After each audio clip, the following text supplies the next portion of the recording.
ready for this?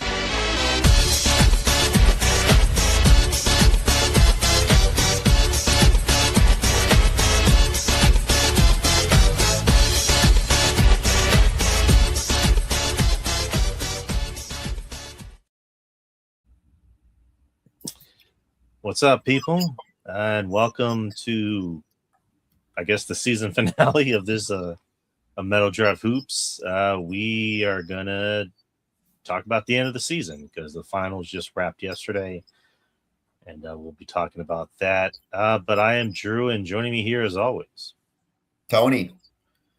Mike. And, yeah, what's up, guys? But yeah, like I mentioned, the NBA playoffs officially wrapped yesterday with the finals ending. Not the way we wanted it to, but you know, it is what it is. It happened. But I guess we can kind of get going. Just kind of jump into it already. So our San Antonio Spurs made the finals. The last episode we did was actually before game one of the conference finals.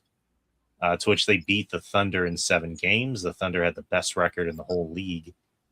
And then the Spurs beat them in 7 games. They went on to face the New York Knicks in the 2026 NBA Finals. If everyone knows, the Spurs' first NBA Finals and the Knicks' last NBA Finals was in 99, to which the Spurs won in 5 games. Flash forward 27 years later, 2 very different teams. But the Knicks, unfortunately, got the better of the Spurs, beat them in 5 games. What's that noise? I hear a noise. Tony, is that you? Yeah, I'll mute my stuff.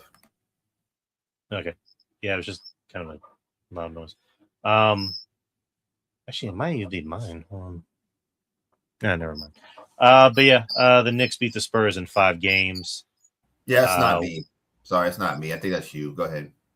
Okay, yeah, it probably is me. I don't know where that's coming from. But the Knicks beat the Spurs in 5 games, 5 very close games, and won their first championship since 1953. So, I don't know. Whoever wants to take the floor first to kind of discuss yesterday's loss, go right ahead. I think that insanity is trying the same thing over and over again and expecting different results. I feel like Mitch Johnson was fantastic throughout the playoffs as a coach, but I feel like in the finals, he didn't really make adjustments. He didn't really try different things. He kept using the same lineups over and over again, which was working in the first halves, but you have to try different things in the later parts of the game. Yeah, agreed. I think with Mitch Johnson, it's like this was his first ever playoffs as a coach, so it's kind of hard to kind of go after him and kind of be a little hard on him because it's his first year. So maybe this is a learning experience, but like I also kind of, to me, I've said this to Tony, where it's just like you need to know who has the hot hand, and this whole NBA Finals, like the most consistent player on the team was Harper. You know, Harper was having a great NBA Finals, and he also had a great Game 5 where he was keeping them in the game, but they just weren't creating plays for him. You know, they kept putting the ball more in Fox's hands, which we'll get to Fox.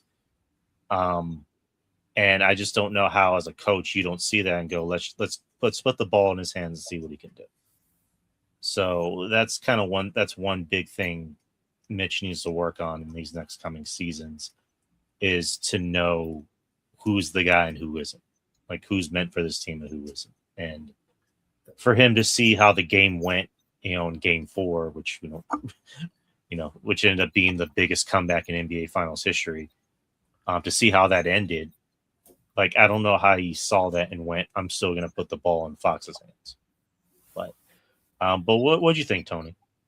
Well, to caveat off of what y'all are saying with make lineup changes, Steve Kerr did it with Iguodala in the finals when the Warriors went to win it that year. Obviously that was without Kevin Durant, but Steve Kerr saw something. He inserted Iguodala into the starting lineup, and Mitch Johnson, should have, F your feelings, Fox. Harper has the hot hand, and he's better. In my opinion, I think Harper is better than Fox right now. And I think Harper's only like 19 or 20 years old. He's That's 20. saying a lot. That's a hot take. Harper's better than Fox right now. So I think that we're gonna have to insert him in the starting lineup next year. And that's probably gonna have to happen.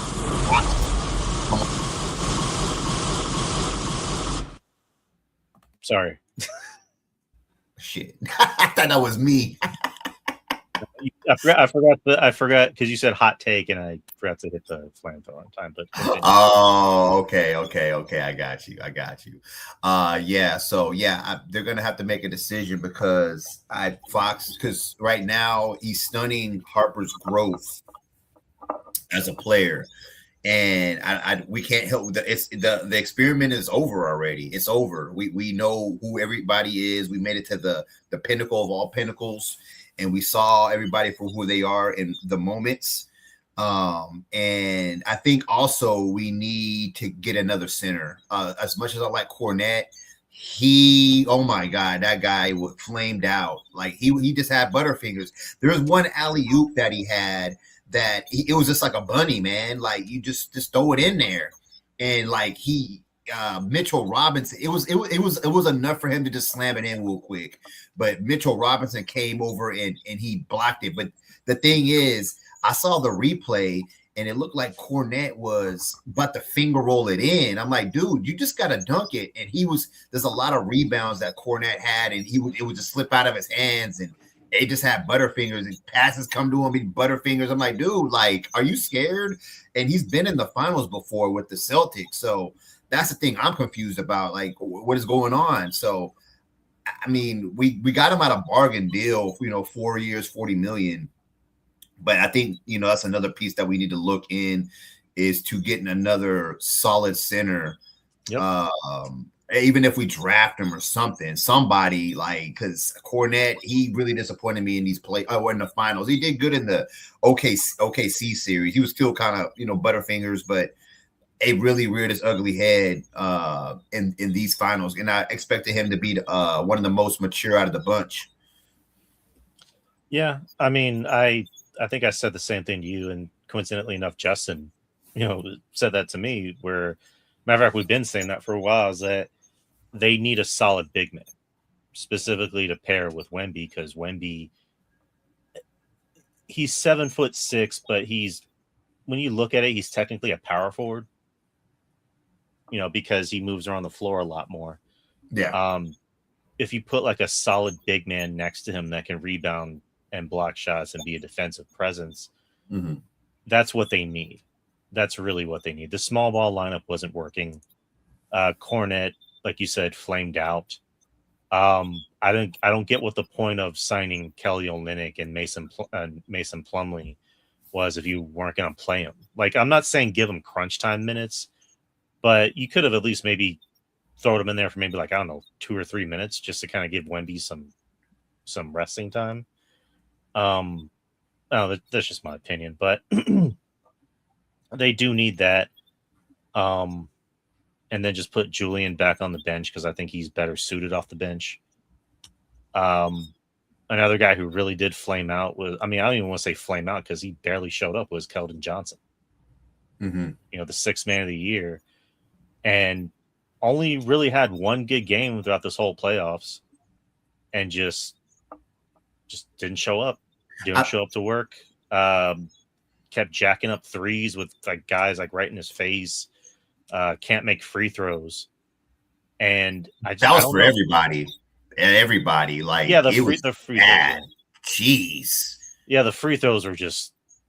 If there's one thing that I hate is missing free throws. And there's a point where Wemby couldn't miss a free throw, and then he just started missing free throws. Like Dylan Harper last night missed 2 big free throws that really could have tried to keep him in the game. Go ahead. Castle was god awful last night. or Yeah. Oh my goodness gracious! Like, Woo. okay, so a lot of the blame can go around. We can't just pin it on one person. Castle was 1 for 10 from field goal range.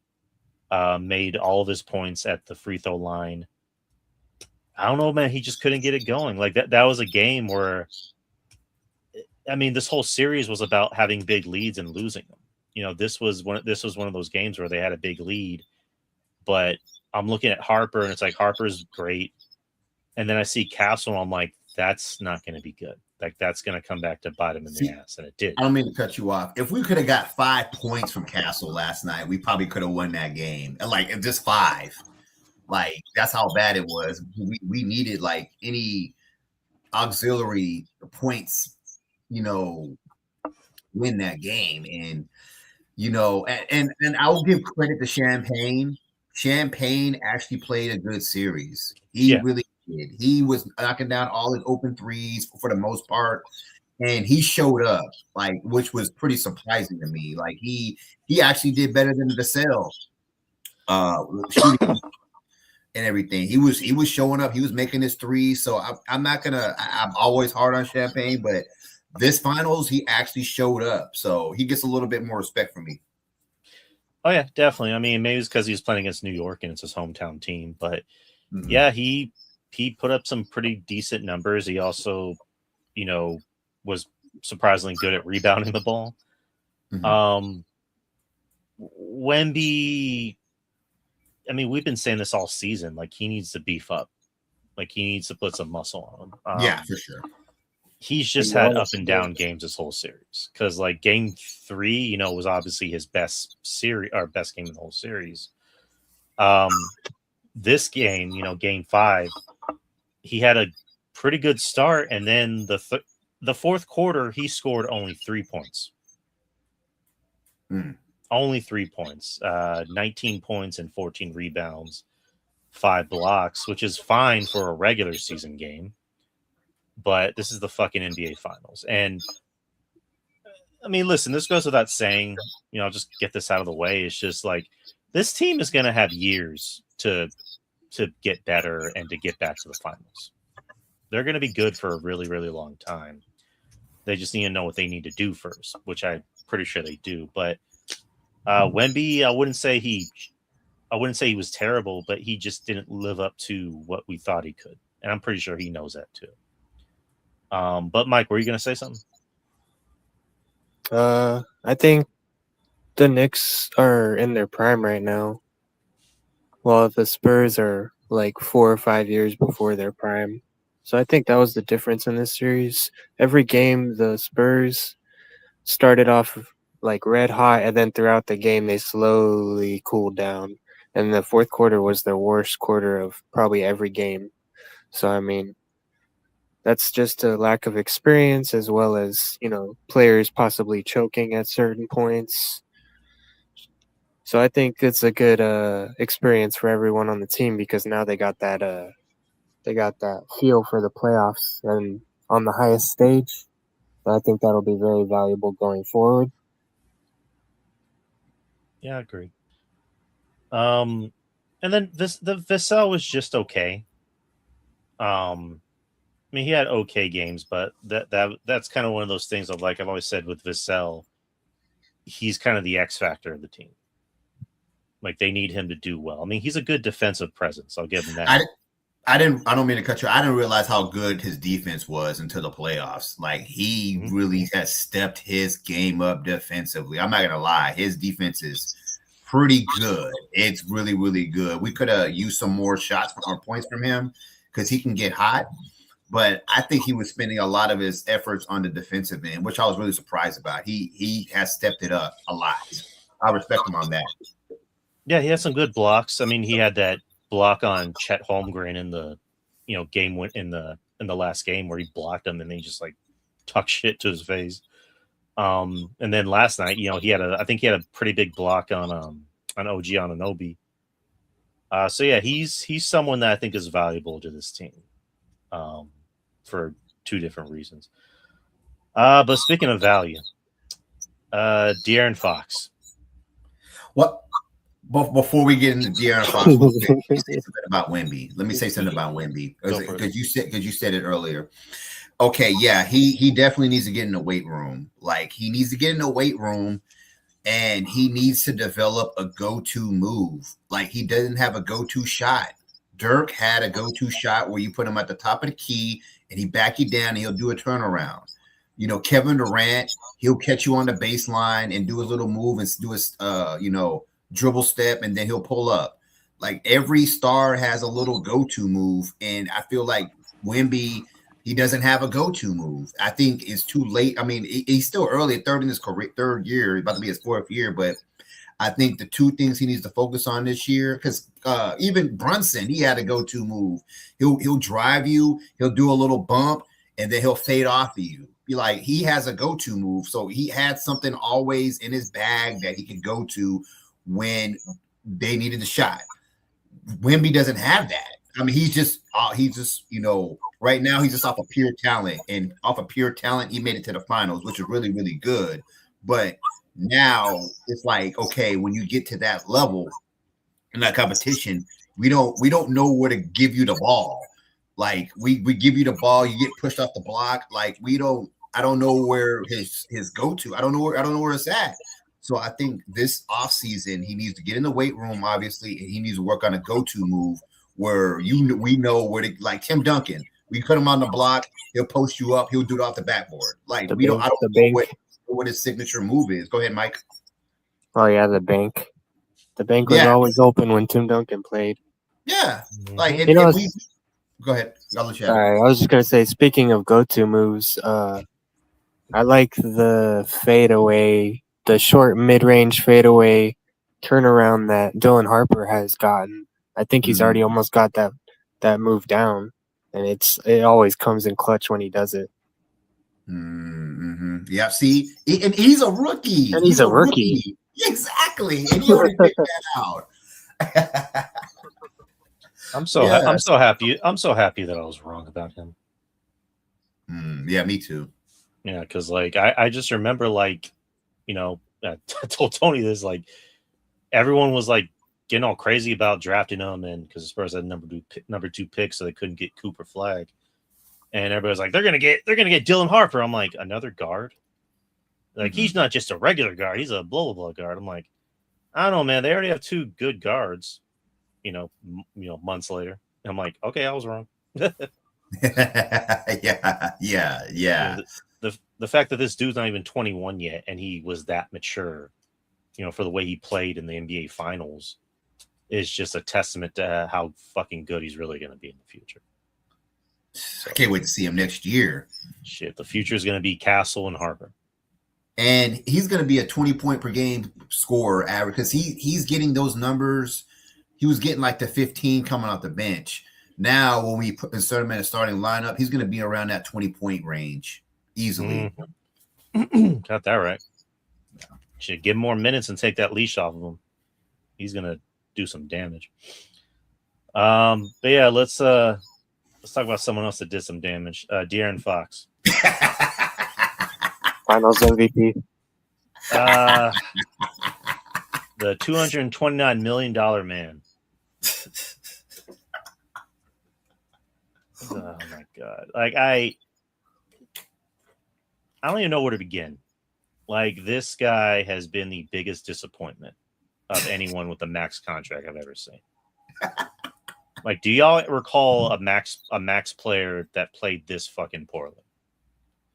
Tobias Harris. That's the last person I can think about. Ben Simmons. Yeah, I'm talking about in the finals, dude. Oh. Like, have you ever seen in all our years of watching basketball, have you ever seen a guy that got max money and just played like complete dog shit in the NBA Finals?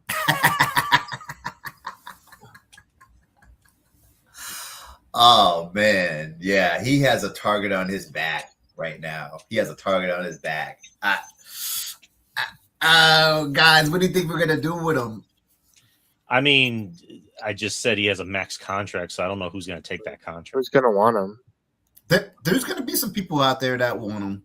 Trust me, he's going to want to be. Look at James Harden. He always gets traded around somehow, some way. So there's going to be somebody that's going to want him. If they could trade him for a stretch four that could play a bit of defense and rebound. Shit. Mhm. At this point, I'd rather trade him for Stretch Armstrong. I just want him off this team. I want Fox off of this freaking team. Like that's how badly that's how badly I want him off this team. I'm willing to just give him up for whatever because it just Harper is clearly the future. Even fucking Charles Barkley said it on the Inside Show. He was like, this is gonna sound mean, but you need to bench Fox and start Harper. Like that's the way. Like I just saw a stat. You guys are familiar with plus minus, right? Yeah. There was a stat where when Harper is on the floor with Wemby, he has like a 10.5 plus. And when Fox is on the floor with Wemby, he has a negative 1.6. Yeah, man. Because I'm just gonna say this: Harper is a better playmaker than Fox. De'Aaron Fox, all he's looking to do is try to score. He doesn't try to run any type of like screening rolls with Wemby. It's just him getting to his spot and trying to make a shot. Harper can do both. He can see the floor. He can pass out of double teams. He can run the pick and roll. Obviously, he has a nasty layup package. And I feel like whenever he has the ball, like there's more creation going on, like way more creation. So he has that natural. He's the most natural point guard on our team. For sure. The difference between them in the finals was when Harper was taking a shot, you were surprised if it missed. And when Fox was taking a shot, you were surprised if it went in. Yeah. Good point. Like anytime Fox literally had the ball in his hands, he was about to shoot. I went, fuck! Clink, clink, clink, clink. That's all you heard from him. Clink, clink, clink. The weirdest thing is he was making all these shots during the regular season, so this is just the pressure getting to him. And if you can't thrive under the pressure, then you're not going to be able to get a championship. That's just, especially as a star. No, yeah, because like I know Castle had that, had a bad game, but for the most part, I thought Castle played pretty well in the playoffs. We're not expecting Castle to do that though. That's not his job. No, I was talking about Fox. Well, I guess the point I was trying to make was a comparison of like you see the two young guards and they were thriving. Mm-hmm. They were playing well. And Fox, who's supposed to be the veteran, quote unquote, just played really underwhelming. Would be an understatement. I mean, underwhelming would be too kind. Like he just wasn't good.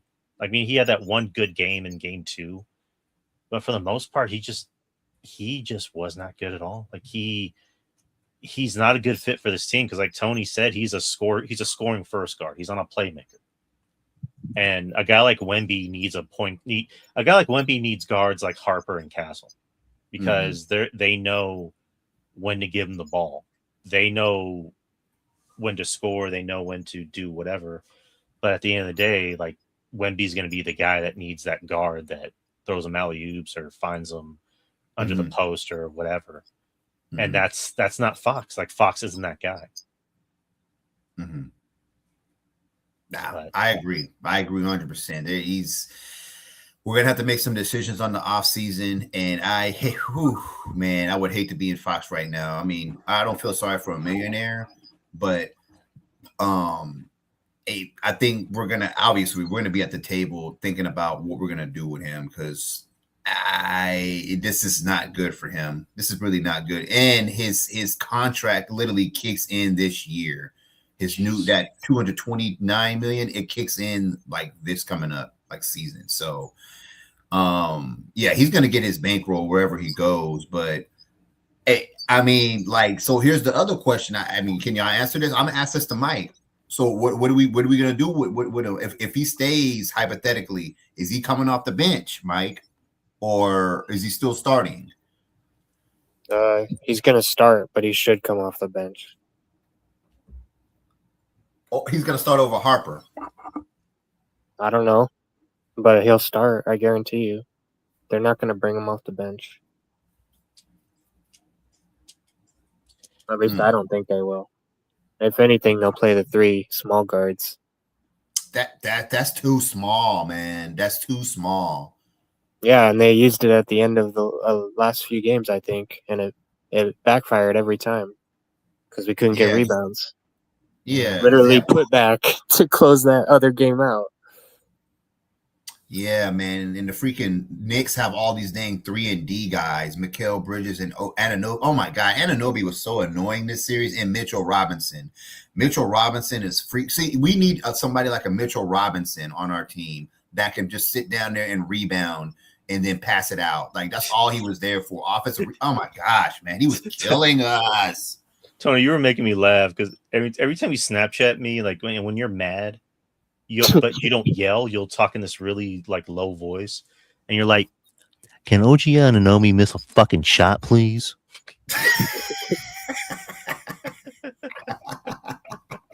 Yeah, he felt like the Spurs kryptonite in this series. It's crazy. I was telling my friend RJ that because RJ he's a Knicks fan, and he was kind of on our side in some ways, but like he's a Knicks fan at the end of the day, and I told him that, and he's like, "Man, he doesn't give a fuck that Wemby's right there. He just bullies his way into the paint." Yeah. That dude cannot miss at all. Fuck. No, he couldn't miss, bro. I was so dude. He could not miss anything. Dude, I'm talking about dudes. He was shooting threes, hand in his face, like just gosh damn, like driving in the hole, playing good defense. Like he could do no wrong, nothing. I didn't like he would just play perfect. Like even this like last game, I think he only scored 3 points or whatever. So he didn't do that good, but this series, man, he killed us. And he knows how to play against Wemby. I saw him drive the ball in a couple times. He would pump fake, and then he'll bounce off of Wemby and just dunk it because he's just bigger than Wemby. So yeah, Wemby needs to get in the weight room, man. And yeah, but he's going to learn a lot from this, and this is going to be a lot of good experience for us. For however it is, I would still rate our season because we had 23 wins last season. I would give this season an A. I mean, an A+ if we would have won the championship. But an A for going this far, knocking off the defending champs, beating the T-Wolves. I think the T-Wolves was one of our toughest series, and it kind of showed like we could play through physicality and stuff like that. But with this series with the Knicks, it was a mixture of just inexperience and people that have been there before. We just got outplayed and outcoached. That's it. That's all that happened. Mm-hmm. Yeah, I mean, I guess if we're getting to ratings, I'd say an A-. I think last year was like 30-something wins, but yeah, a team that had 30-something wins last year and this year was 62.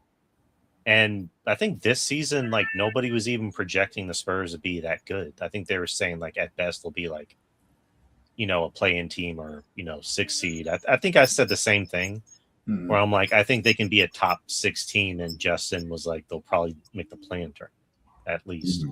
Or I might be getting it wrong. I don't know. I need to ask him about that. But yeah, the fact that they were able to get the 2nd seed and also go undefeated for a whole month back in February, like that's fucking impressive. So in some ways, I'm kind of happy that they lost the finals because I think if they would have had too much too soon, it would have been bad. And they're also, again, they're the youngest team to ever make the finals. That's crazy. So I think this is a learning experience for everybody, not just Wemby. It's a learning experience for Castle.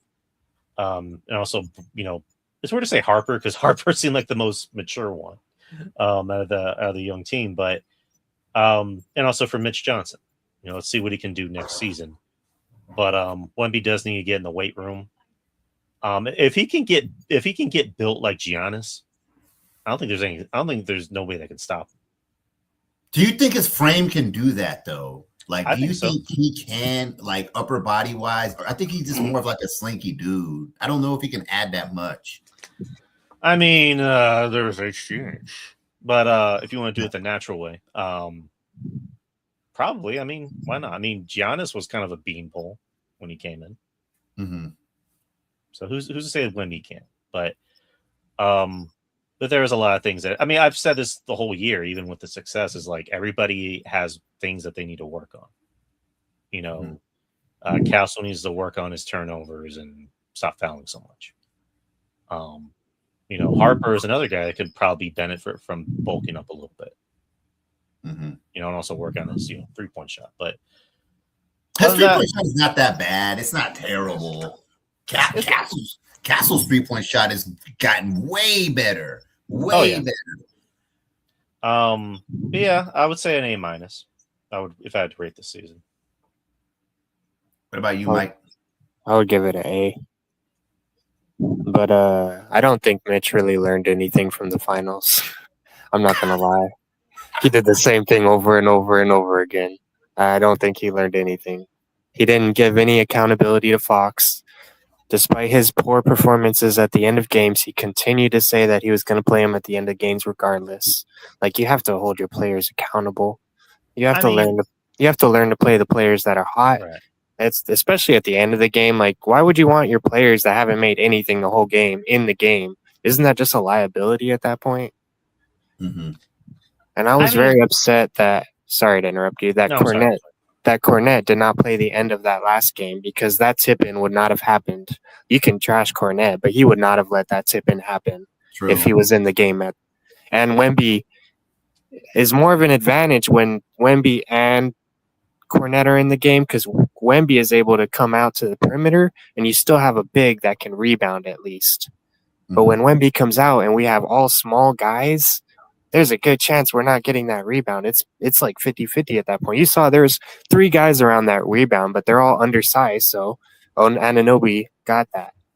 So I was also upset that Carter Bryant did not get much playing time in the second half. Like, when you're up 29 points, why are you not playing your third best defender? I know he's raw. I know he makes mistakes, but his defense is way better than Champagnie and Vassell. So I was just confused by a lot of the choices that Mitch Johnson made in this series. And I agree too, man. Throw Harrison Barnes out there sometimes. Just throw somebody in. Like, that's what. And even here's even a crazy one that I want to say. What's that one? Dude that he came from OKC. No. The guard with the cornrows, light skinned dude. Rivers. Yeah. Waters? Waters, Lindy Waters. That's right. Yeah, he's a sniper. He can shoot threes. Like, you might, because that's exactly what Mike Brown did. He threw in his third string center, Laportier or whatever his name is. He threw an Alvarado, Grand Theft Alvarado. Like, he just threw, like, he was just trying things to try to get people in. And I feel like Mitch didn't extend out to his bench. Sometimes you just gotta freaking throw some dudes in there, and you might catch fire or something like you. So I think that's one thing that Mike Brown outcoached Mitch Johnson in. He went to the end of his bench. Dude, I understand that Carl Towns fouled out, but he still went to the end of his bench and trusted somebody to just come in and maybe get something. And I think that we could have just used that and just started, the 7-player lineup or whatever, or 8, or however the rotation was going. But yeah, Carter Bryant should have got more minutes at this point. I think he's ready. And I think Mitch Johnson has a leash on a lot of players, and he's going to have to let them go next year. Yeah. I mean, it's the difference between an experienced coach and an inexperienced coach. Like, Mike Brown has been doing this for a while. He won a championship here as an assistant coach.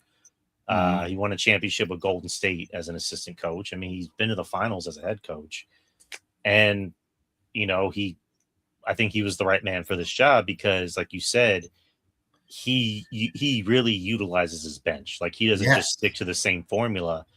And, not to compare, but it's like you look at Pop, utilized his bench as much as he could.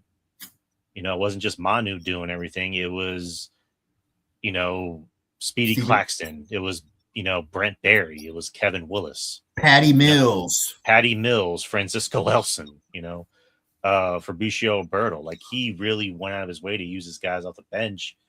Whereas, with Mitch, it's just like, why didn't Harrison Barnes get any minutes? Thank you. A guy with a ring. Might be a liability a little bit on defense, but dang, like, Lindy Waters can come off and he might just get hot and hit like 3 or 4 threes in a row, like in one game. Jordan McLaughlin.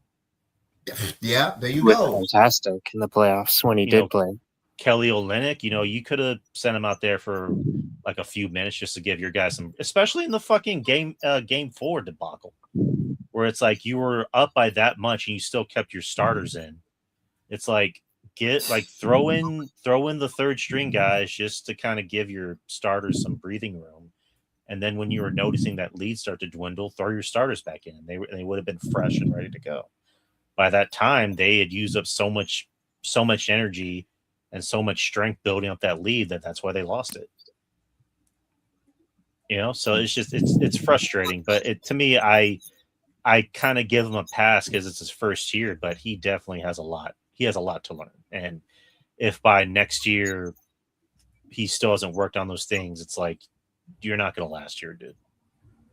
Yeah, you're going to be out. So, and just like you said, Tony, Wemby needs to be in the fucking paint more. Yeah, he just it's just I don't know. Maybe it's just the times, but it's like I don't know. A 7'6" guy should be in the paint more instead of just hanging around the 3-point line all the time. And again, that's just another thing. It's just like as soon as they hit panic mode, they just start jacking up threes. Yeah, and that goes with his IQ too of the game. Like that shows me that he has low IQ, like knowing what the situation is and what the team needs at that moment. It's not a three. And the weird part was he couldn't get around Mitchell Robinson. Like when Mitchell Robinson was guarding him out at the three, he couldn't get around him. I was watching him. I'm like, dude, if you're out there and you're dribbling like that, like a guard, you need to be able to get around Mitchell Robinson. I'm sorry. You got to be able to get around him. And he wasn't able to get around him. And Karl Towns was giving him fits because even when he got around Karl Towns and he got in the paint, he would bump him off and then he'll mess up the layup. So he's just a paper thin dude. When he drives and certain guys, it was just a bad matchup for him because they would just bounce off of him and it would mess up his layup. So Wemby notoriously has a problem with guys that are more bulkier and can actually do more than just play defense. Like with Portland, they didn't really have a center, so it was kind of easy for him. Fucking Minnesota had Rudy Gobert, but Rudy Gobert is a defensive center. Yeah. So there's not much he can kind of get through him with ease. OKC kind of banged him up a little bit, but he pretty much like made Chet Holmgren his son.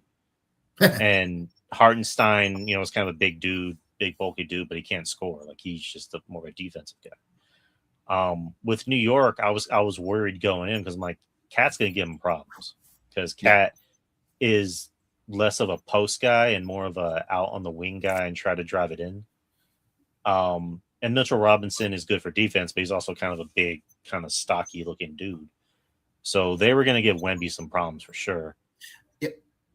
And sorry. And the funny thing is, Cat wasn't even fucking playing most of the games. He was in foul trouble. That's just like, we actually had an advantage in that apartment, oddly enough, because Mitchell Robinson was guarding him the bulk of the game, and then he couldn't get a rebound over him either. Mitch Robinson was just a freak. I told y'all guys about Mitchell Robinson earlier in the season. I told you that dude's a freaking problem on the offensive rebounding, and guess what happened? That's exactly what happened. I was scared of that dude just for that reason. Yeah, pretty much. And yeah, it just goes without saying, Jalen Brunson, he earned his finals MVP for a reason. He just torched him in game 5. And he's every bit as good as everyone says he is. He pretty much carried the Knicks on his back last night. Yeah. But I see Chris Matthews in the chat. He says, sorry about your Spurs, Drew. A hell of a season for a young team that's going to be good for a long time. I agree. This only makes me excited for the future. I'm obviously not happy that they lost. I know I just said I was wanting them to kind of lose, but the fact that each game was close is a testament to how good this team really can be. They have a lot to work on at the end of the day. But, yeah, we do. We do. No, go ahead. I'm sorry. Mike, you got anything to say? Not really. But yeah, that's pretty much the end of the season. I'm assuming the season usually starts at like the end of October, beginning of November, so we'll be back around that. What quick. What draft pick? What's our draft picks? Hold on. Let me pull it up. Uh-huh. I think they have like the 16th or 17th draft pick. But let me be sure. Let me pull that up real quick. They have the 20th pick from Atlanta.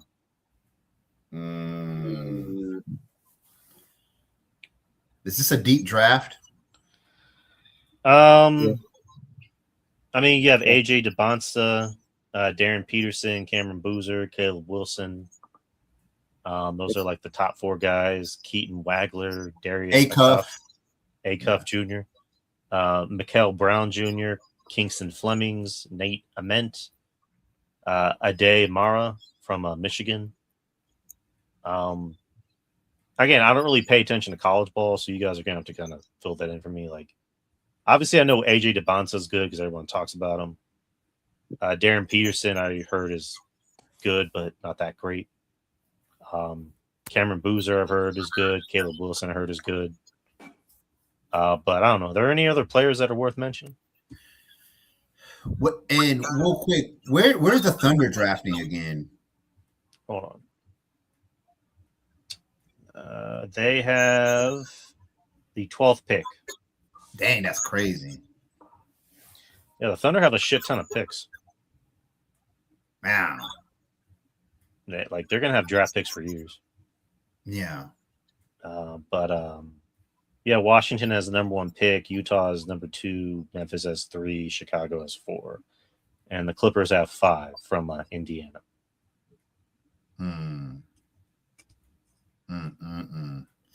Well, it's going to be a long offseason for us. Yeah, I know Harrison Barnes, his contract's up. So I have a feeling he might be gone. Or he might just retire. Well, I mean, what do y'all think about Carter Bryant being inserted to the starting lineup next year, maybe? They won't do it. He's ready. Just put him in there. I don't think he's ready, personally. He has a lot to work on, but I don't think he's ready. He didn't even get that many minutes. He needs to work on not – because I said Stephon Castle fouls too much. Like, Carter just draws stupid fouls. And Carter also runs into that thing I've noticed about him, which is he always looks like he has that oh shit look on his face. Mm-hmm. You know, case in point when Mitch chewed his ass out, you know, and that during that one game. Yeah. So I think he can get there, but, you know, as of now, I wouldn't put him in the starting. Well, he should come off the bench with Fox. Yeah. Hey, make your max contract off the bench. The highest paid player off the bench. That'd be a hard sell. So that's like where we got to figure out, like, but I think the experiment, it came too early. We were expecting to have the run into this like maybe 2 or 3 years down the line. But now that we got to the finals, I think we can make our decision comfortably now. Question: do you think Fox has a bit of an ego on him to where he's like, I can come off the bench?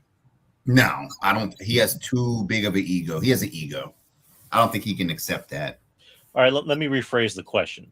Do you think he has too big of an ego to accept maybe playing a different role in the team?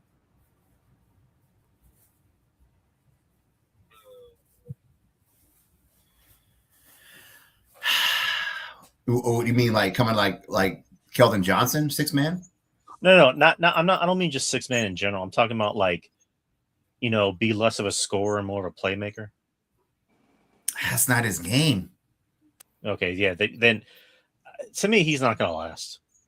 Like this is gonna, like you brought up James Harden. This is gonna turn into OKC James Harden situation where he was clearly a starter, but they hadn't come off the bench because they wanted to start. I forgot who they started over him, but he ended up leaving and going to Houston. Like if they're not careful with Dylan Harper, they might end up losing him because they wanted to go with the other guy who's clearly not a good fit for this team. Mm-hmm. So I don't know if they're going to trade him like this soon. I don't see that happening. Like I say I want him gone, but I don't think he's going to be gone this quick. But I don't know. They need to figure something out because it's clear as day. Like Stevie Wonder can see it that Harper is the guy. Like Harper and Castle are better fits, for this team and also for Wemby than De'Aaron Fox. Yeah. Yeah. I'm not gonna lie, he's kind of in the way. He's very much in the way. Like very, very much in the way. So I don't know. Yeah. But he could have helped himself a little bit more if he played well. If he played well, we wouldn't be having this conversation. We'd be like, we could still roll with De'Aaron Fox one more year. He had a good series and this and that. Like we wouldn't be having this conversation. But since he flamed out, now we're having this conversation, and now it's getting weird for him. Yeah, well, unfortunately, he did the opposite. He flamed out, and rather dramatically, I may add. So it's I don't know. They have it's literally the day after the finals, so I don't really expect them to come up with the grandiose idea to to fix this team like right off the bat. So, but they do have a long summer, and hopefully they can fix the things that need fixing.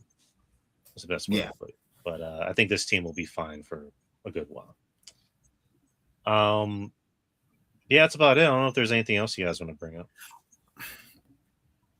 One thing I want to say, I kind of wish that we would have lost in kind of conference finals, because I don't want this like on Wemby's resume where he's like 0-1 in the finals. Like people will use that. Oh, he lost the finals, and all you're gonna be hearing this year. Oh, he's 0-1 in the finals, and this and that. Like I wish kind of we maybe have lost in the conference finals, so we wouldn't have that,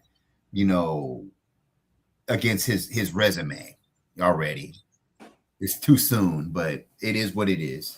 That's what I wanted to say. I don't know. I think getting to the finals in your third year is pretty impressive.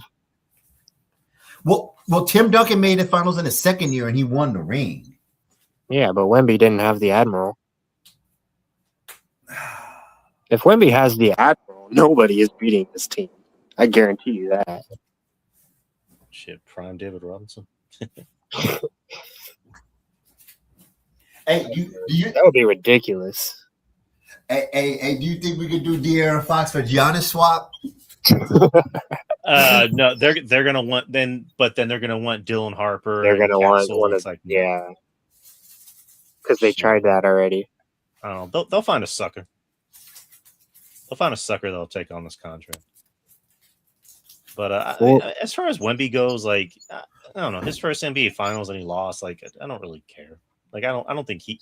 I mean, obviously he cares, but I don't think that's gonna matter in the grand scheme of things. I don't either. Because Hakeem in his first finals, like back in '86, he lost to the Celtics. So, and then he wanted to win two championships. So, I think Wemby will be fine. Yeah. But, so I think that about covers it. This is basically the last show of our last podcast episode of Meadow Drive Hoops until the new season starts. Unless something big happens, unless like a trade happens, hopefully, we'll be here to cover it. But other than that, we will see y'all next season for more San Antonio Spurs basketball. And take care, guys. Thank you for listening, and make sure to sub to the YouTube page. So take care, people, and go Spurs, go. The finals the final Go Spurs go for the season. Go Spurs, go, people. As always.